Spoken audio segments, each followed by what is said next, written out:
In the streets of our cities, we see nameless presences piling up. Men and women who wander, without a place in the world, without a role that anchors them to the ground. This is not a question of origin. It is not a question of skin. It is a question of chaos. When thousands of bodies cross borders, without anyone knowing where to place them, without anyone telling them, you will do this. You will stand here. Disorder is born. Chaos is not a natural phenomenon. It is the child of mistaken ideas. Ideas that have echoed in our minds for centuries, like a hypnotic mantra. One of these ideas, the most insidious of all, bears a name we all know: egalite. Since the French Revolution, this word has become the compass of every choice. Political, social, ideological. Equality as the ultimate horizon, as a promise of justice.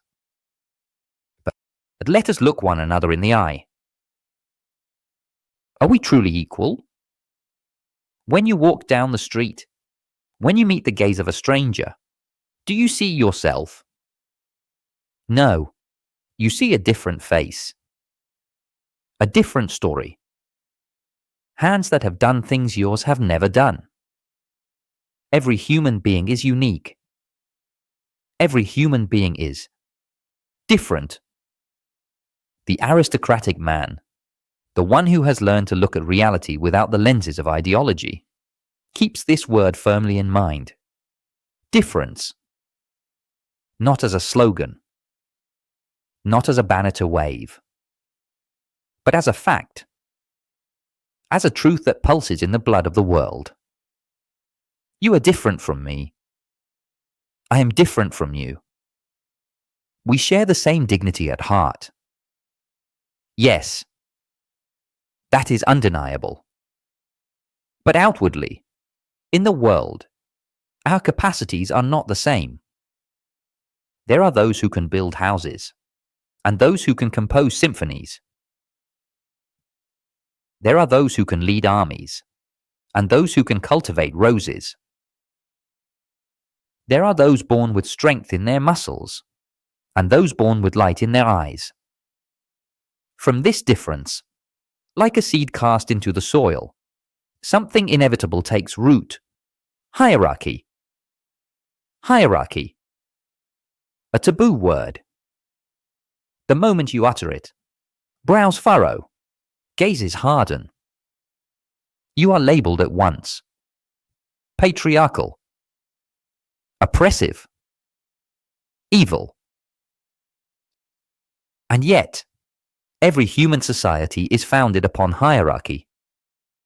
Always. Without exception. Even when it denies it.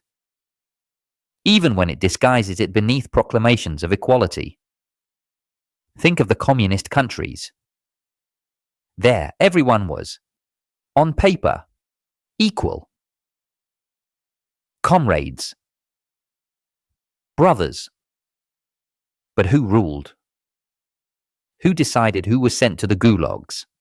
And who was rewarded with a dacha on the Black Sea? The hierarchy was there. Very much so. It was simply founded upon illusion. Those at the top pretended to stand on the same level as everyone else, while tightening their grip around the throat of society. The law of the strongest always prevails. But alongside it, when a civilization is healthy, there also prevails the law of the most virtuous. Today, hierarchy has been reduced to a single measure: money. The more one has, the more one commands. It matters not how that wealth was accumulated. It matters not whether it was seized through deceit, earned by selling rubbish, or inherited without ever soiling one's hands. Money speaks. and all else falls silent. This is the hierarchy of merchants. A pyramid built of numbers, where those at the top possess no merit other than having amassed more. It is an empty hierarchy, without soul, without roots. But it has not always been so. In the past, when civilizations were still alive, hierarchy rested upon something else. Upon strength. Yes. But also upon virtue. Think of the medieval knight. He did not command merely because his sword was longer. He commanded because that sword was placed in the service of something greater. To protect the weak. To defend the faith. To keep one's word. Strength was an instrument, not the end. And the end was defined by values. Courage. Loyalty. Honor. Words that today sound like relics. Like museum pieces. Yet they are the only things capable of giving meaning to hierarchy. Imagine a tree. The roots lie beneath the earth. In darkness. Hidden. The trunk rises. Solid. Towards the sky. The branches spread. Some higher. Others lower. And at the top, the leaves that capture the light. Every part has a role. No part can say, I am the same as the others. The roots cannot perform the work of the leaves. The leaves cannot perform the work of the roots. Yet the tree is one. And it lives, because every part accepts its own difference, its own place within the natural hierarchy. So too should a society be. Not an indistinct mass, where everyone pretends to be equal, but a living organism, where each occupies the place that his abilities, his virtues, his destiny, assign to him. And those who stand above do not do so merely because they are stronger. They stand there because they can bear the weight, because they can see further, because they are capable of sacrifice. Look at a general on the battlefield. He is not simply the one who shouts the loudest.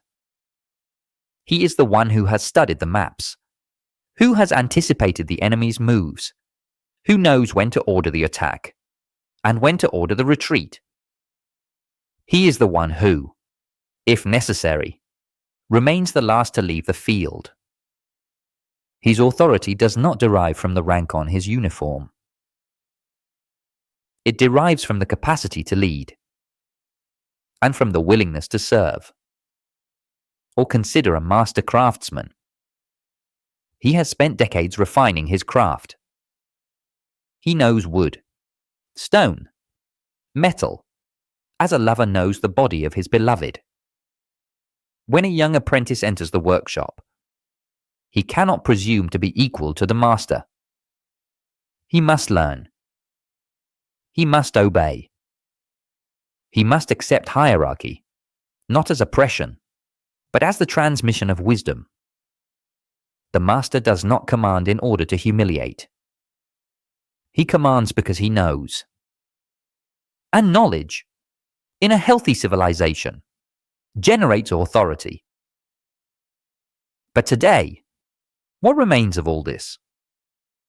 We have been taught that every hierarchy is suspect, that every form of authority is potentially tyranny, that the only just thing is to level everything, to abolish every distinction, to reduce every man to an interchangeable numerical unit. The result? Chaos. Leaderless masses. Cities where no one knows who truly governs.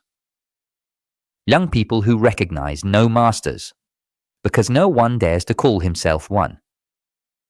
Societies where the cleverest prevails, not the most virtuous. Where the richest dictates the law, not the wisest. And meanwhile, the irregulars accumulate at the margins. Not because they are wicked, but because no one had the courage to say, "You will stand here. You will do this." No one had the courage to build a hierarchy, to give order, to assign roles. What is needed is an aristocracy, not the aristocracy of inherited privilege, not that of gilded salons where one toasts without ever having worked, but an aristocracy of the spirit. Men and women capable of affirming a hierarchy founded, together, upon strength and upon values. Strength. Yes. For without strength, nothing is built. Without strength, nothing is protected. Without strength, words remain words, and the world moves on without you. But that strength must be placed in the service of something higher. Values that define virtue. The courage to speak the truth, even when it is costly. Loyalty to those who have placed their trust in you. The honor of keeping one's word, even when betrayal would be more convenient. The capacity for sacrifice, to place the common good before personal gain. This is the hierarchy that is needed. Not that of the richest. Not that of the cleverest. But that of the most virtuous. Of the strongest in virtue.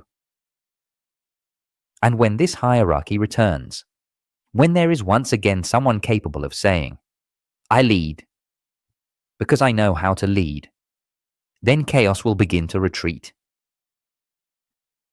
The streets will once again be ordered. Cities will breathe again.